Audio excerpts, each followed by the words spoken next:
इसलिए आज भी समय है, जाग जाओ और हम अपने संतानों का नाम धर्म शास्त्र से संबंधित रखें प्यारे।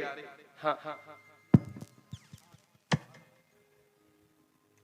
भरत भैया का नाम कितना पावन था। विश्व भरण पोषण कर जोई, ताकर नाम भरत अस होई।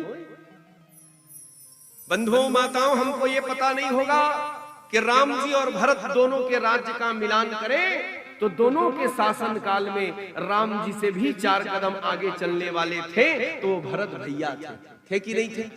अच्छा, इतने लोग इस पंडाल पे बैठे हो, सब ज्ञानी लोग हैं, रामचरितमानस के बड़े जानकार हैं, क्योंकि कल जब मैं यहाँ से कथा करके गया तो 2-3 लोग मुझसे मिलने के लिए आए।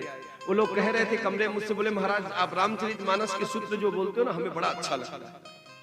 आप लोगों को पता होगा भरत भैया जो थे वो राम से 4 कदम आगे थे और उनका शासनकाल राम से भी श्रेष्ठ था। आप कहोगे महाराज कैसे श्रेष्ठ था?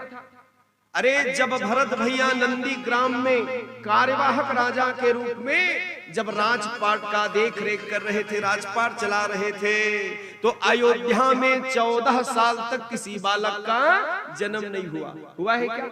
14 साल तक जब राम जी वनवासी हुए तो अयोध्या में एक भी बच्चे का जन्म नहीं हुआ है। आप लोगों को पता होगा हुआ है? बिल्कुल नहीं हुआ।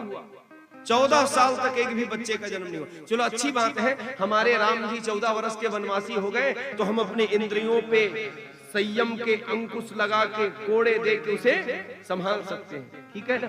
लेकिन 14 साल तक एक आदमी अयोध्या में मरा भी नहीं है।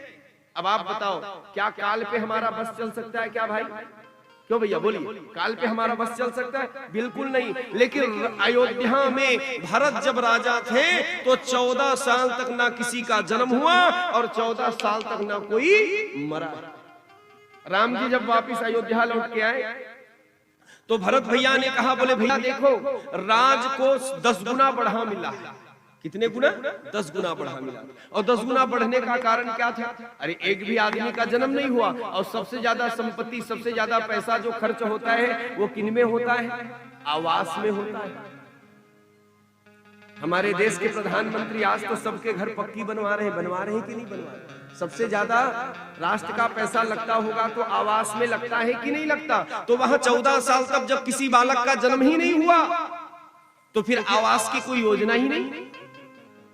और राम जी के सामने भरत भैया कहने लगे, बोले भरत भैया राम जी से कहे, बोले प्रभु एक बार आप वोटर लिस्ट मंगवा के देख लो, मेरे राज्य में 14 साल तक कोई आदमी मरा भी नहीं है।